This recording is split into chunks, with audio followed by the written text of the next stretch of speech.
नमस्कार, मी अमृता. स्वागत आहे तुमचं मेट्रो न्यूजमध्ये. आजच्या हेडलाईन्सकडे वळूया. मनोरमा कोऑपरेटिव्ह बँक व मनोरमा मल्टीस्टेट कोऑपरेटिव्ह सोसायटी यांच्या संयुक्त विद्यमाने आज हुतात्मा स्मृती मंदिर येथे गंधार प्रतिष्ठान प्रस्तुत गीता रामायण या सांस्कृतिक कार्यक्रमाचे भव्य आयोजन करण्यात आले. या कार्यक्रमाचे उद्घाटन सोलापूरचे महापौर श्री विनायक कोंडाल यांच्या हस्ते भगवान श्रीराम यांच्या प्रतिमेचे पूजन करून करण्यात आले. या प्रसंगी उपमहापौर ज्ञानेश्वरी देवकर, शहराध्यक्षा रोहिणी तडवळकर, श्रीकांत मोरे, शोभा मोरे, संतोष सुरवसे, दत्ता सुरवसे, अतुल भेले तसेच इतर मान्यवर उपस्थित होते. गीता रामायण या कार्यक्रमाच्या माध्यमातून रामायणातील विविध प्रसंगांची सुंदर सादरीकरण करण्यात आले. गंधार प्रतिष्ठानच्या कलाकारांनी आपल्या उत्कृष्ट सादरीकरणातून उपस्थित प्रेक्षकांची मने जिंकली.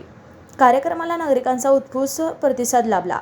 यावेळी महापौर विनायक कोंडाल यांनी मनोरमा परिवाराने अशा प्रकारचा सांस्कृतिक कार्यक्रम आयोजित केल्याबद्दल